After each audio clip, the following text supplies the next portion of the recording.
Namo tassa bhagavato arahato samma sambuddhassa. Namo tassa bhagavato arahato samma sambuddhassa. Namo tassa bhagavato arahato samma sambuddhassa. So, dear Dhamma friends, today in this session, mainly we practice tranquility meditation, and from there we go to Vipassana meditation. So, you have to remember what are the differences in this practice. So, mainly when it comes to tranquility meditation, our main purpose is calming down our mind, bring our mind to one pointness, and make our mind usable. So when it comes to Vipassana, the very meaning of the Vipassana is observing thoroughly, deeply to the bottom and see that how the experience happen itself. So yourself. And what is really you? What is this self? And we hear, smell, taste, feel, think. So what is this process? So observing that and recognizing this inner experience is inside meditation or the Vipassana meditation, or there it called Panya Bhavana, and another way it called analytical meditation. So like that there are different ways it explained. So somehow in the beginning, bring your attention to in front of your nose and your upper lip area and observe the inhalation and exhalation. So when you observe inhalation, exhalation, remember, it is not visualizing or dreaming or thinking or making anything happen the way you want. You completely become neutral and surrender, and then allow your inhalation, exhalation to happen itself. And when the inhalation, exhalation happens, through the sensation of the inhalation, exhalation, and recognize this is inhalation, this is exhalation. And in the beginning, separately recognize inhalation, exhalation. And then follow the entire continuation of the inhalation, exhalation. Knowing this is the beginning, the middle, and end. And when you keep observe this way, sometimes you may see some inhalation become longer, shorter, heavy, soft, warm, cold, because each and every inhalation and exhalation has its own character. It's different, it's unique. Recognizing this is the important. That recognition itself make your mind more calm down and relax. In case if your mind go here and there, don't worry about it. And just bring your attention to the inhalation, exhalation and stay with it. Remember, mind has no form or the structure or the method or the pattern. So whatever available, mind go with it. So then we used to think about our past and the future. So that's why now when you try to observe something, you recognize mind always go here and there. It is not just happen by mind, because that is what we used to do during the daytime. That's why it happened to us. So physically we become busy, that physical busyness and effect for our mental busyness. And sometimes mentally we become busy, and that effect for our physical busyness. So once you calm down, physically once you calm down, it helps to mentally calm down you. And when you are mentally calm down, it effect for you to physically calm down. So that will show you how this physical and mental work, psychological and physical work. that each other interconnected and each other follow each other behavior. So the mind is inside the body, body is inside the mind. So that is why it is. It is not something separate. It is not something that happened from outside. So, but mainly this everything governed by the mind. So the mind has categories as the departments called thoughts. So the thought sets has different ways. So but this all going to listen to the attention. So that's why once you bring your attention to the inhalation, exhalation, don't worry about other things. So in the beginning, sometimes you see some inhalation, exhalation, some thoughts go here and there, but it is okay. Just keep focused to inhalation, exhalation, and develop a good tranquility state before you go to vipassana. So later, without even a tranquility state, you can enter to the vipassana. But in the beginning, just remember, develop a very solid tranquility mind yourself. For that, you have to have the intention to do that. And you have to have the clear mind to do that. And once you develop that clarity inside you, solid the tranquility state in your mind, your body, your breathing, your thoughts, your mind, everything will settle down to one. And then other thing is, you don't get disturbed out of anything. That is a good positive sign yourself to go deeper when you don't get disturbed out of anything. That you develop that undisturbed mind, and that at the same time you are become more mindful and aware, and that will make your mind usable. Because if the mind don't use, that also no point. You come to a point and you stay calm and relaxed, and staying like that, what is the point? Being just calm, what's the point? There are more animals calm than humans, some animals. They all look very calm. That doesn't mean that they are good. So you are the same, just becoming calm, what's the point? There are people that have kind of like medicine. When you take that things, you feel kind of like calm. But what's the point just becoming calm? There should be a reason that you become calm, and you have to invest that calmness. Otherwise, there's no point. You not come to this world to be calm. Remember that. So in the tranquility state, some people addicted to this calmness. Some people addicted to this relax. As you see, there are certain now mobile apps also to make people calm. And for what? And even sometimes, you know, that better than the vipassana practice, or better than the deeper inside analytical practice, sometimes the terror is more calm than us. Sometimes terror is more disciplined and calm than the monk even. So what does that mean then? Is that mean they are good, better than us? No. Because you have to see that calmness and the being that discipline yourself, holding that the becoming hard on you. For what? For what you going to invest that?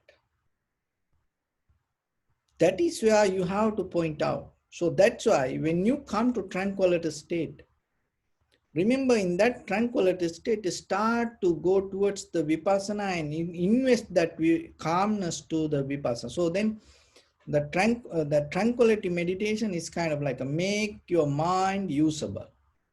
For what? Not for any unprofitable skills.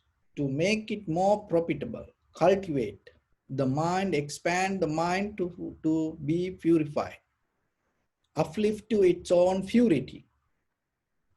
Not towards any kind of the darkness. So then once the mind become usable, that with that calmness you go and deeply observe the very nature of inhalation exhalation. So in that we keep practicing the inhalation exhalation and then going to the sensation, because this observing the inhalation exhalation and complete all the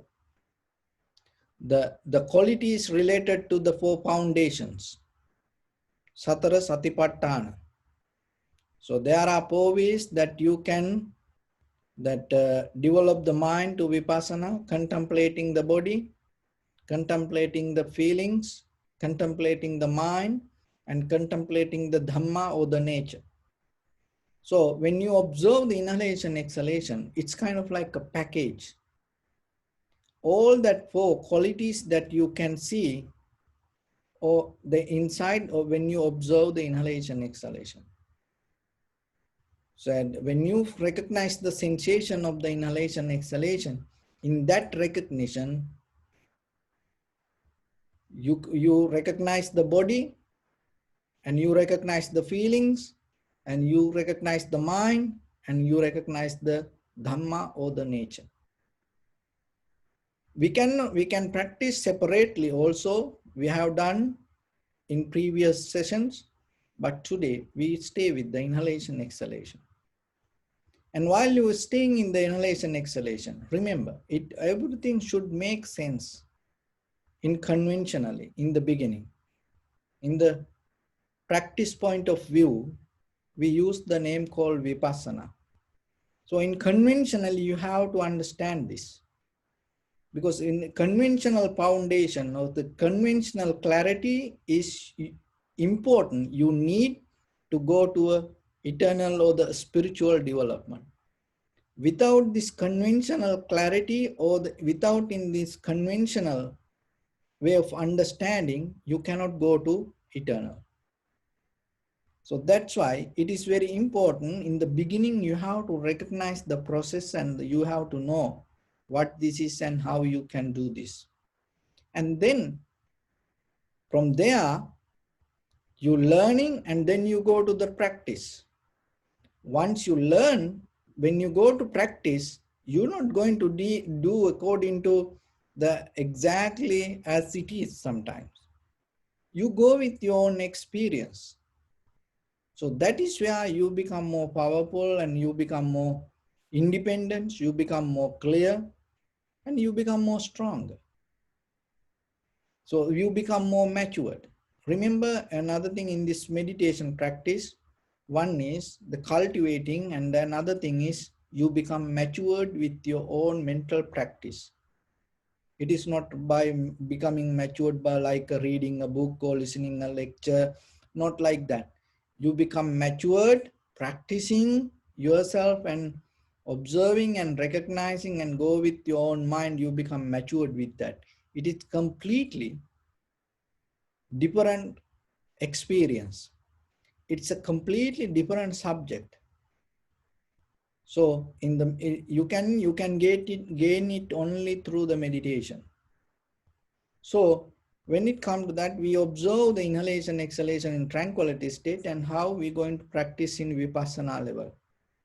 In vipassana level, we observe deeply the worldly nature within our own inhalation, exhalation. So in the vipassana means you see, observe, recognize thoroughly, deeply. You analyze your experience and you see in a special way. So what is the special way? It is not what you want. What is really happening there, you see. So when it comes to that, when you observe the inhalation, exhalation, remember just observing inhalation, exhalation also doesn't make any sense. Till you die, you can keep observing inhalation, exhalation. It will keep happening until you die. So then use that inhalation, exhalation to see the nature. So that will help you to not to stop on the top of the sensation. You have to go through the sensation. You get the help out of the sensation and see the very nature of it. So when it comes to that, the very first thing, anicca sanya. So observe the impermanent of your experience. It can be feeling, sensation, or the thoughts. So whatever. Let's see whatever related with that inhalation or exhalation. See what that all the experience change moment by moment. It is not permanent. That what you experience as inhalation or exhalation, not permanent. Another thing is anatta sanya. It is selfless. It is selfless. It's not related to you. Another thing is listen this very carefully. It itself doesn't have a self. These two different ways you have to see. One is, it is not when the inhalation happens, exhalation happens, it's not related with yourself, oh I am, oh this is my. And other thing is that inhalation itself or exhalation itself doesn't have a self. So this both you have to understand. Selflessness. It's not related to you, and at the same time itself doesn't have any self. So that is where you touch the dependent origination, cause and effect. Because inhalation, exhalation happen as a result of cause and effect, and you also experience it as a cause and effect. So in the Vipassana level, that is what you deeply understand. So even though you hear this information, you no need to think when you observe that. Just be relaxed and deeply. When you recognize the inhalation, exhalation, if you see it very clearly, you're going to see this nature within that inhalation, exhalation. There's nothing to think. And the third one is anicca sanya, anatta sanya, asubha sanya. So the asubha sanya is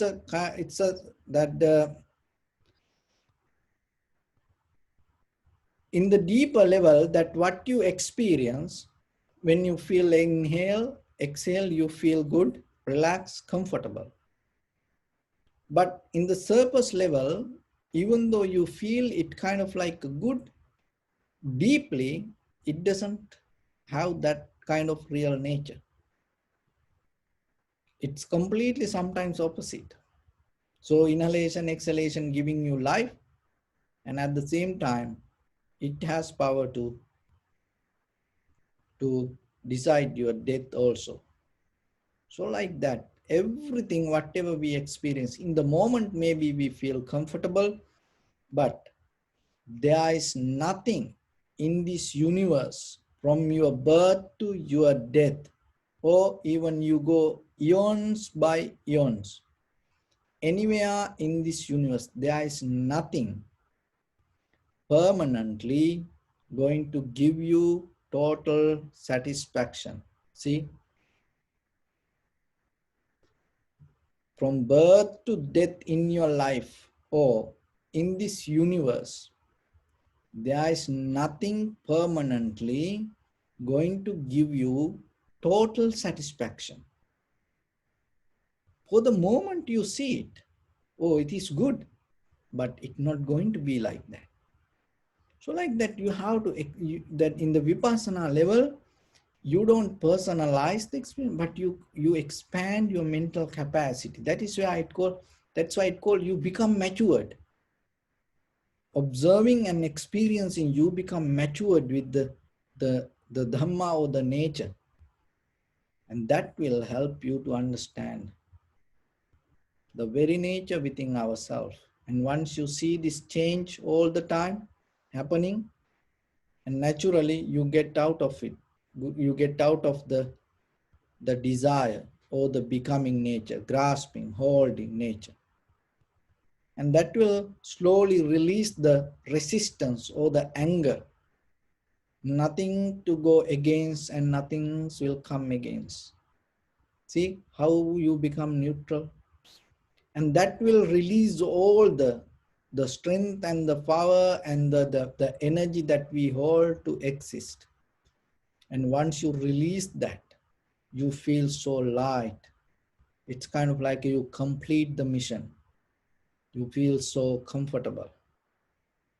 So from there, and there is no comparison. It's nothing to compare to your past or the future, to inside to outside. You get out of all the views. See how your mind become released from everything. And then you recognize this path is exactly work for you, and you see the result, and now you see how it works. So then you have the confidence regarding the path, and all the doubt go away. So that's how little by little this work for you. So this in conventionally understanding this method and can conventionally become clear is important. And then with that clarity, once you start to practice yourself, and that is where you internally going to gain the result, and that clarity going to happen within your own practice. So it is person to person different, but still it is possible. So only thing is, rather than waiting for something for some time or any other good situation, only thing, develop a pattern attitude to yourself. Be honest to yourself and give your best to yourself, and just do your best.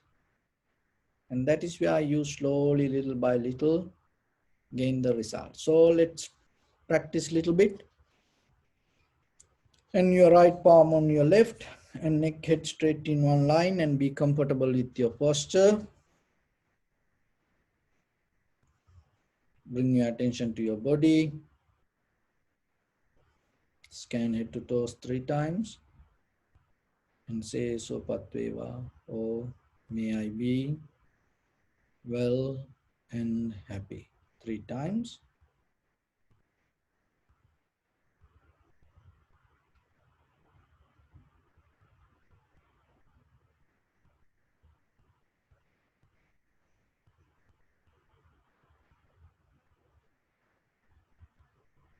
Take a moment and think. We gathered here in this moment to practice this ancient meditation technique. All the Buddhas, all the enlightened masters followed this path and achieved wisdom. So we also gathered here to accumulate that knowledge in this moment with this sitting. May my body become more comfortable. May my breath be more smooth. May no difficulties come to me. May all the success come to me. Also think for a moment. This is the last moment we are spending in this very lifetime. And detach your mind from all your past memories and as well as any kind of future thoughts. Just try to remain in the present moment, observing the sensation of your inhalation, exhalation. So bring your attention to in front of your nose and your upper lip area. And deeply and gently breathe in, breathe out 3 times, and find the sensation, please.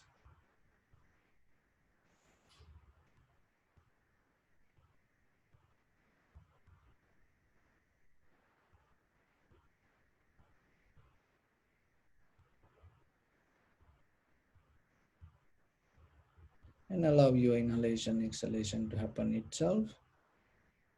And just follow the sensation and recognize it.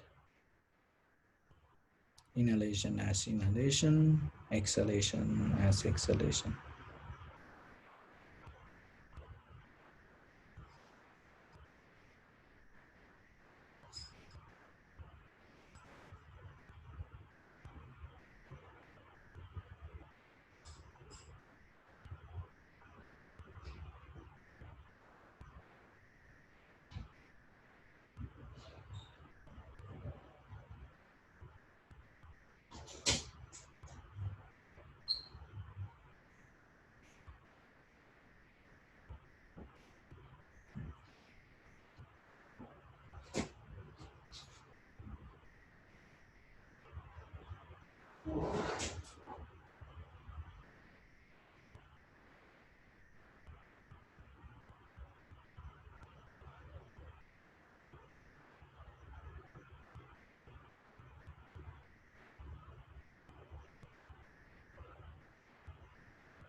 Follow the entire continuation of the inhalation, exhalation.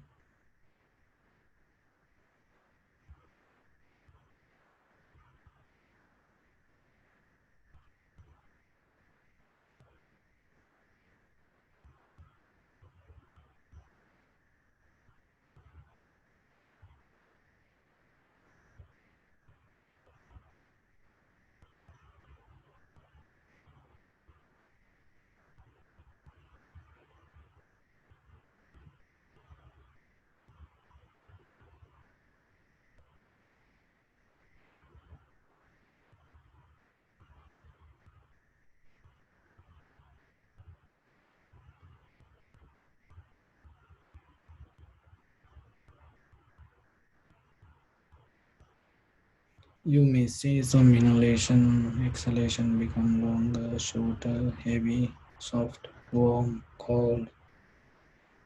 Just recognize it, accept it.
And observe the impermanent selflessness and unsatisfactory nature within your inhalation, exhalation. And see the change.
Bring attention to your body.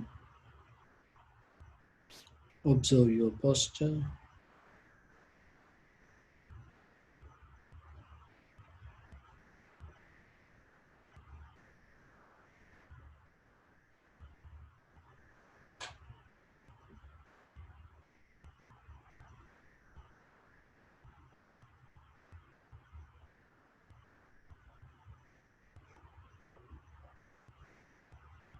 We cultivate loving kindness and compassion in our heart and radiate it as a light through your compound, your village, city, state, country, world, around this universe, and as far as we can through galaxies, other planets, stars,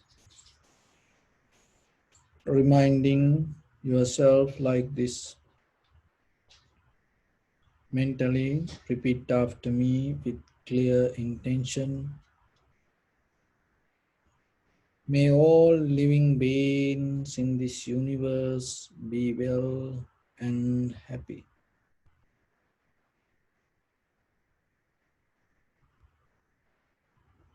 May everyone be happy and safe, and may their hearts be filled with joy. May all living beings live in security and in peace.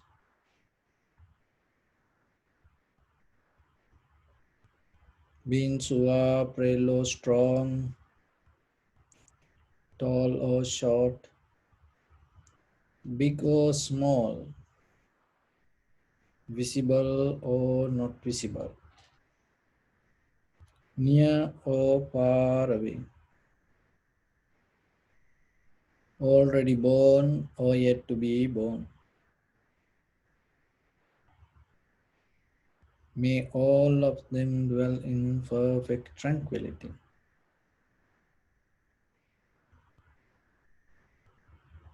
Let no one do harm to anyone. Let no one put the life of anyone in danger. Let no one out of anger or ill will wish anyone any harm.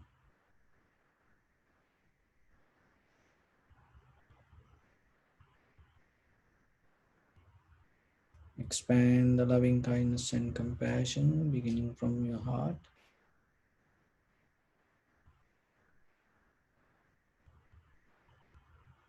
Forward.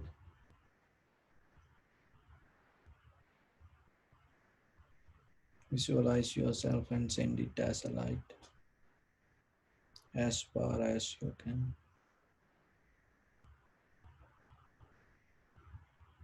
To your left side.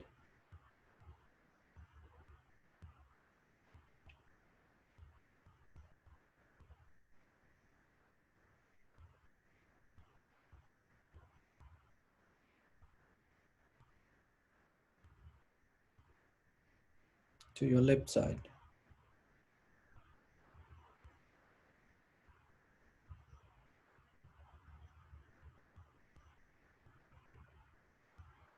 To your right side.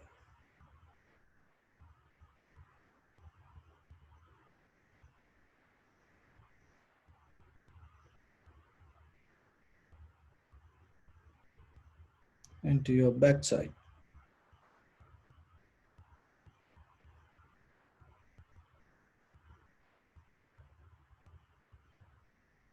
Downward.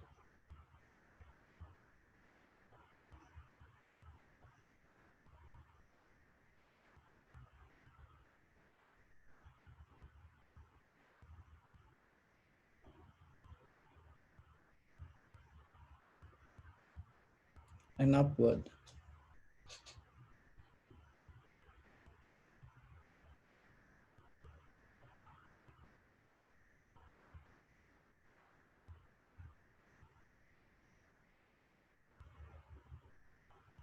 To all six directions at once, like the moon, the sun. Spread the light, spread the energy without any condition, without any limitation, without any resistance or without any judgment.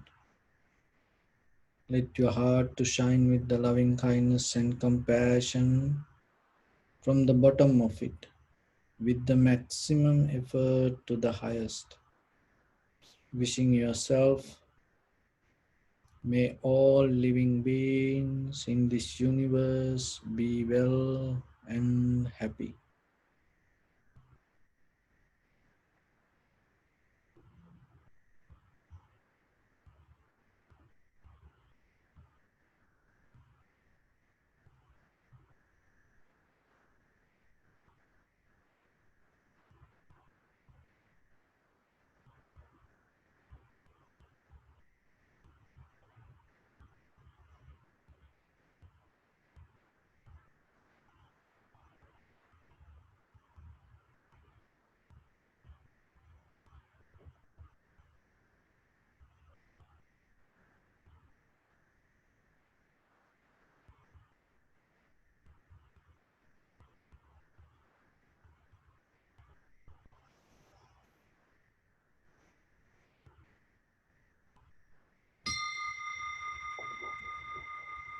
Say sadhu, sadhu, sadhu.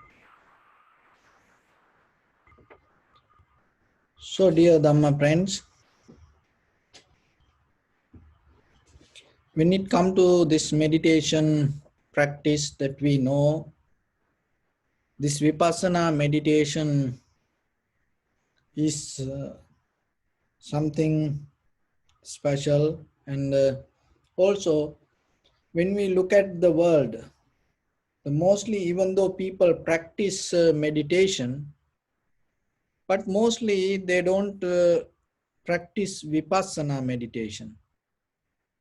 Averagely, there are very few people practice this. Another thing is, sometimes people don't want to practice Vipassana. Or maybe name of the Vipassana, they practice something else. So why this happen like this way?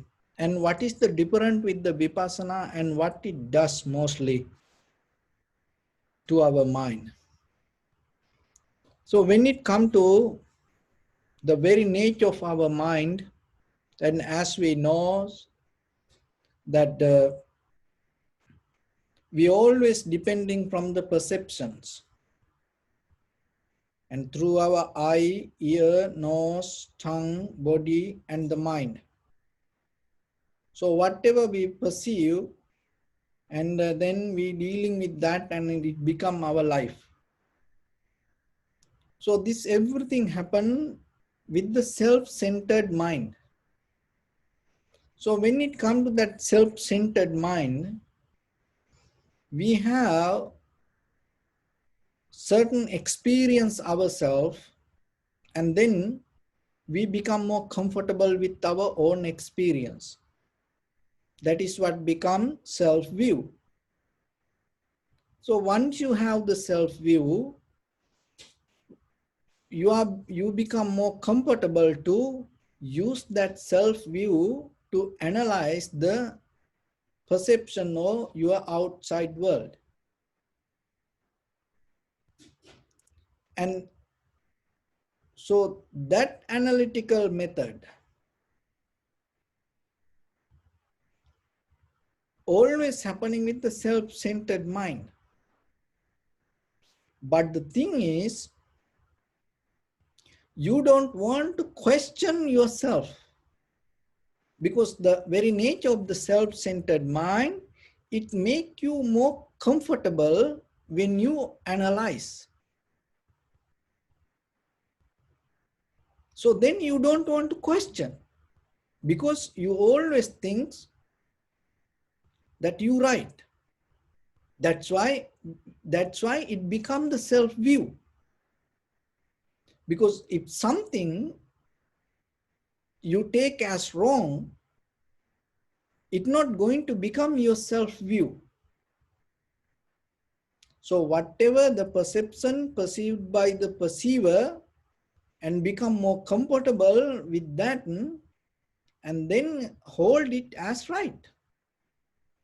Once you hold it as right, whatever you experience, it becomes your self-view. So now you are in the right position according to you. So then you don't want to question it. From that, the view that you hold as right, then you question the outside world. So this is happening all the time. So there are two ways from the ancient time, and even in through the philosophy or even in the human history, there are two ways that mainly our mind work. So the one is kind of like it called esoteric perspective. Esoteric perspective means that inside, internally, you are become more comfortable,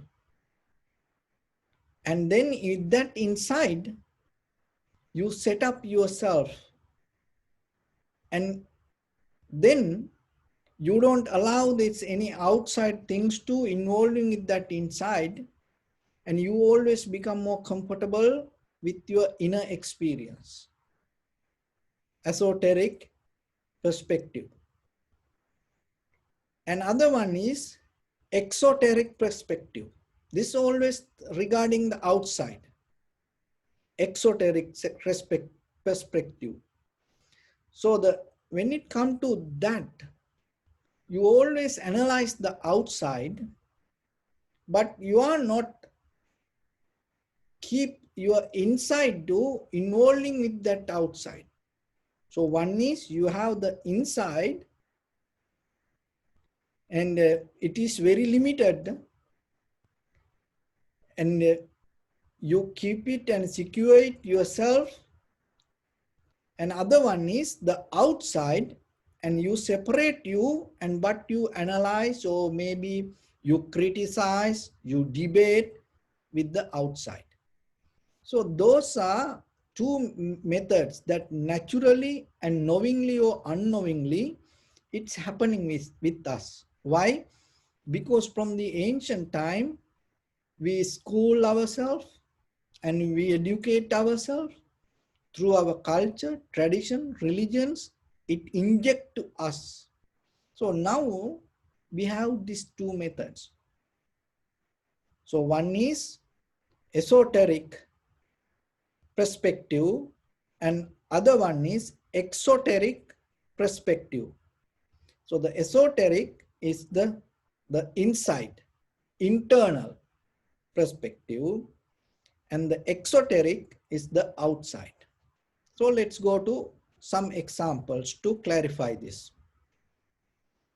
So when it comes to religions, mostly that our religion, that whatever, if you are Buddhist, Christian, Catholic, or the Muslim, so whatever you believe, you don't want to question your religion. Why? Because you think it is right. So then why you want to question that? And then other thing is, sometimes you don't want to something else, any other religions. Why? Because already you know that you are right, then why you have to learn something else? So then you stay with that, whatever that you hold as right. You hold it as right, but at the same time, you don't learn anything from outside. Why? Because you know this is right, I am the right. So then I don't want to learn that. Are they everything wrong? So that's why I am like this. Another thing is, you don't question yourself also. You don't question yourself also. You always think you're right when it comes to religion. Another thing is, another example, politics. Look, so whatever the political party you hold, you right. And you don't want to question. You always think it is right. that is esoteric perspective. So you hold it to inside, but at the same time you don't question this. So the exoteric perspective is you always go criticize outside. You always go debate with the outside. You always go fight with the outside. And maybe even without the fight, maybe you go and you learn about the outside. Like as example, geography. You learn it. It doesn't matter what it is. It's not related to self. It's not going to debate with you anything. You're going to learn about the stars. And you're going to learn about the weather. So you're going to learn about the ocean. So it's not going to take you to a kind of like the self-centered view and the debate kind of. So, but when it comes to religion and the politics, so culture, tradition, it's not like that. So then in the Vipassana, you get out of this both. That is the very hardest part. When it comes to observe that, because that mostly when we become comfortable with ourselves, we allow it to happen. We allow it to be there like that.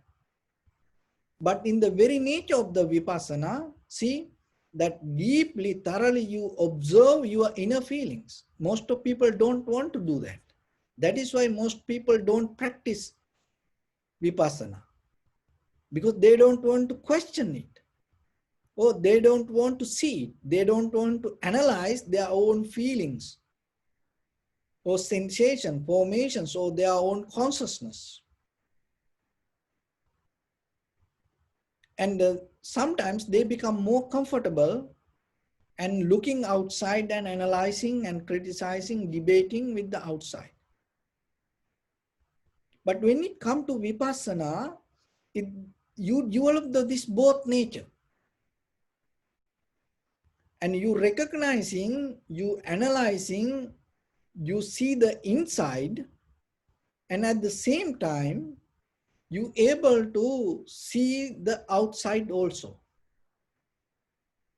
And then now you can understand, you are not bound to, you are not holding to inside view, and you are not bound to, you are not holding to the outside views. So then you become released from both views, or you become disassociate from both sides. That will help you to come to a clear understanding without the self-centered or without self-interest mind to see what is happening. When you're able to see what is happening with the inside and outside both at the same time, that is where you're recognizing this is dependent origination. This is happening because of the cause and effect. Because you cannot get out of this world.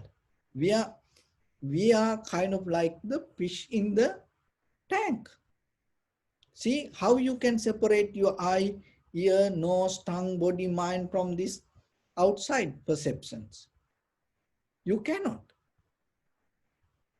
But at the same time, that the outside also not separate from you. You also part of this outside world. So as example, now if somebody come and from top of your house, if they count the people and if they get all the details about your house, and you also included. So when we talk about the religion, see, it is just a word, religion. You cannot find it as an entity, separate something, solid something. This is religion. So you can take this as a wood, but you cannot take the the religion, this is religion.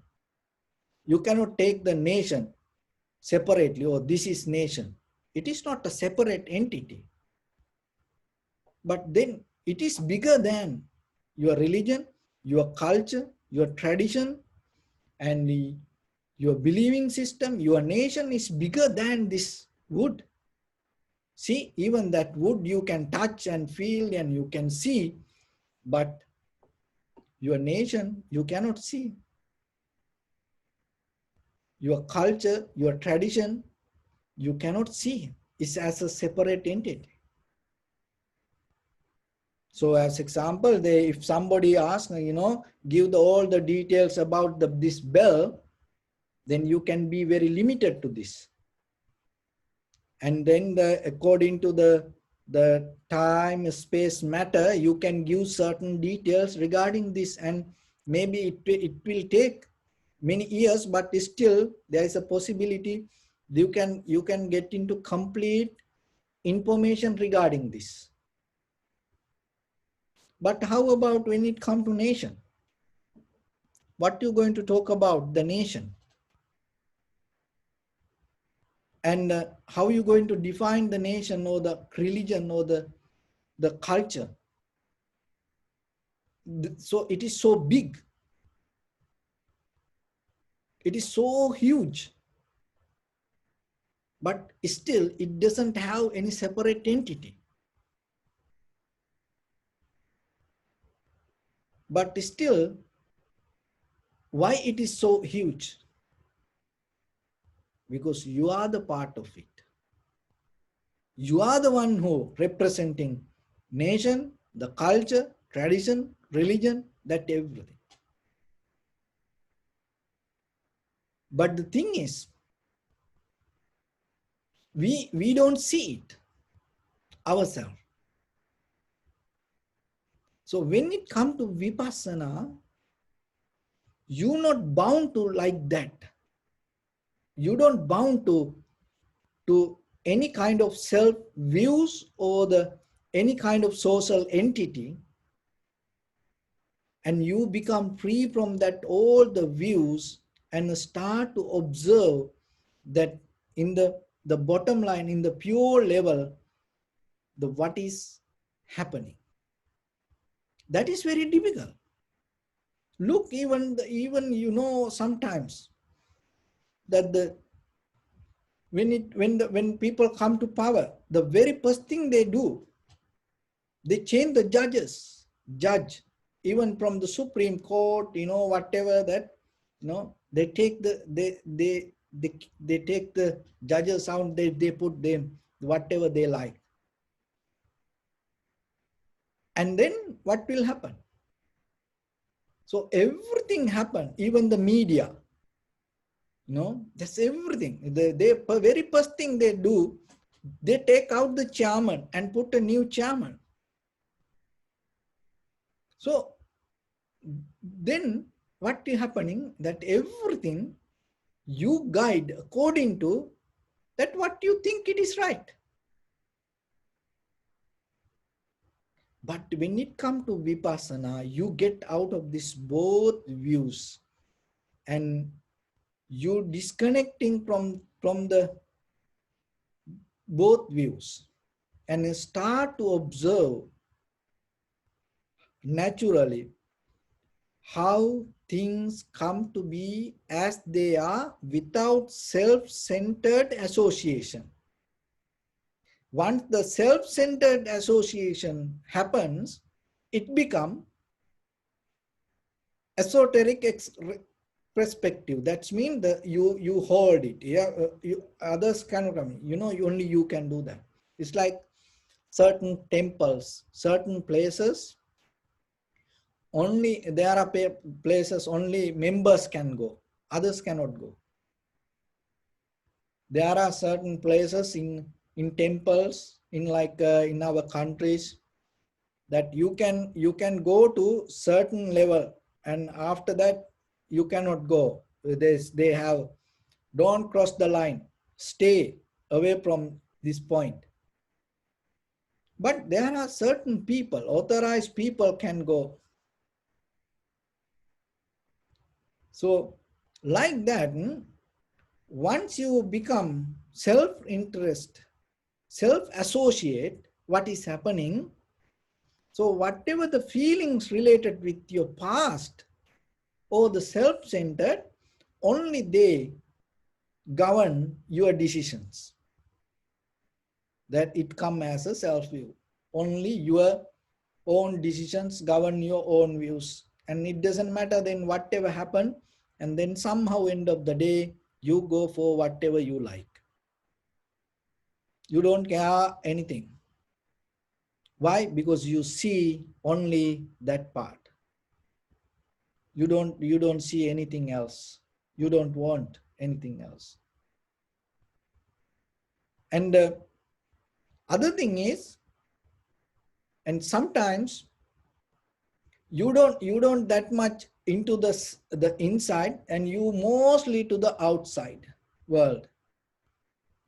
And then you forget sometimes you are inside, and you go with the whatever the outside details, and you become so crazy for outside world. So when it comes to vipassana, you balance this both. So the balance this both means, the important thing, remember, you don't keep this both. The mostly people think this, when it comes to balance, you keep half and half. No, this is nothing to do with half and half. You get out of this both views.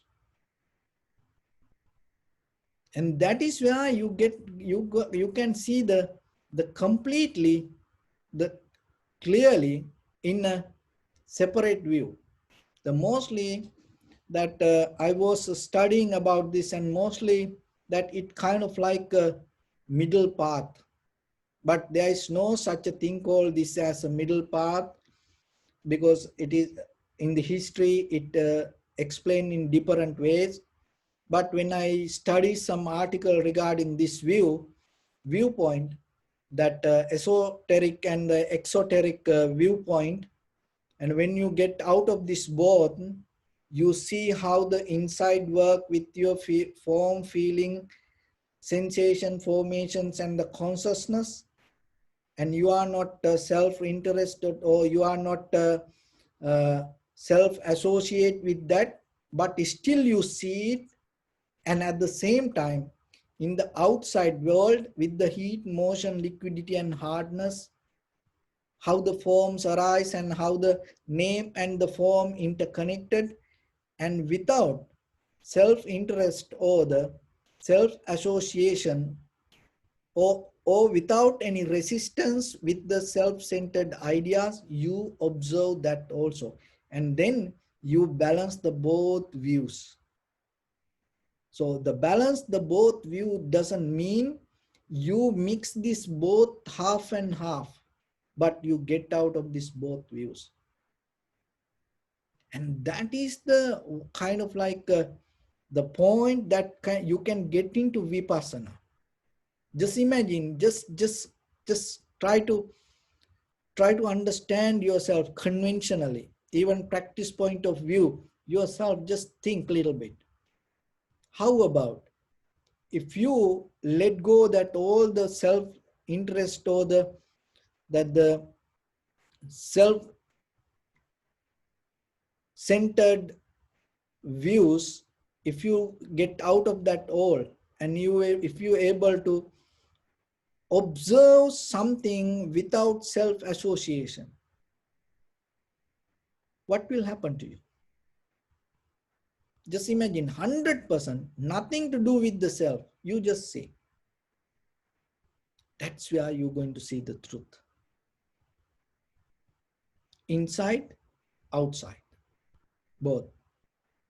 But mainly when you see the inside, you see the outside. Why? Because you are part of the outside.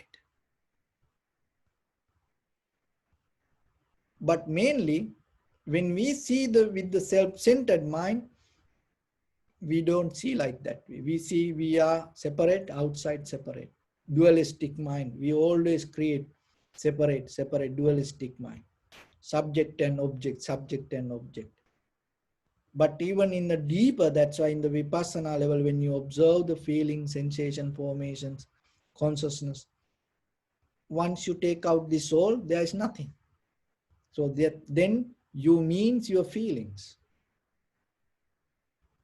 So then you're not going to come to a separation subject and object. So what the you object become the subject, and subject itself become the object. To observe deeply and that and recognize it and experience to the bottom level, you cannot have the kind of like a self-centered idea or the view related with the past experience. That's the thing. So that is why this meditation try to take you to that point and to experience. So in your mind, that is the most powerful thing that it can experience. Because once you come to that point, remember, once you release from this all the views, and once you come to see without self-centered or the self-associate mind, if you able to see things, you're going to see how things come to be as they are. With what you like or what you don't like, with that, you cannot see that. So conventionally, always we go with what we like or what we hate. That's why we can that in the conventional world we cannot experience the vipassana. So that's why we have to get into different kind of plane or the different kind of seat or different kind of posture or different kind of practice to analyze that. That's why I call analytical meditation. Because in the conventional way, we cannot go with that. But if you're able to get into that for a moment, even one single moment, that is the moment you going to get out of this conventional circle and you experience something beyond that what you mesmerize yourself, what you already inject as thoughts or the ideas or the concept. And that is where you're going to become free from the thought or the conditioned mind. In that freedom is what you're looking for in the samsaric journey. Knowingly or unknowingly, that is the end point of your journey. So it is possible to reach to that because you are already, remember, in the journey in the samsara, knowingly or unknowingly yourself, 90% you completed. Otherwise, you not hear this. You hearing this means you are 90% you are completed. Only you need just to very little moment. That is just get out of this both views that you carry inside. Don't don't depend from this any side of this, and get out of this both and try to see something without self associate. So that is where you see any situation come. Even you can practice so slowly while you having a glass of water, having your dinner or the lunch or breakfast, even lying down, even sitting in this very moment, your body, the way you hold the posture, iriyapata sati bhavana, and the movements that you do, can you see that itself without self-association? You're going to see something beyond that what in your mind. So with that, I bless upon everyone. With this good practice, may all of you be well, happy and peaceful. May no harm come to you, may no difficulties come to you, may no problems come to you. May you also have the patience, courage, understanding, and determination to meet and overcome inevitable difficulties in your life.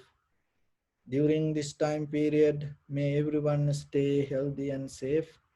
And finally, may all of you attain supreme bliss of Nibbana. Sabbityo vajjantu sabbarogo vinasatu mate bhavattantarayo sukhi digayuko bhava ettavatacha amme sampadang punya sampadang sabbe deva anumodantu sabba sampatti siddhya Sambe bhuta anumodantu sabba sampatti siddhya Sabbe satta anumodantu sabba sampatti siddhya Idamme punya kammang asavakkaya hotu sabba dukkha pamuncatu. Bless you.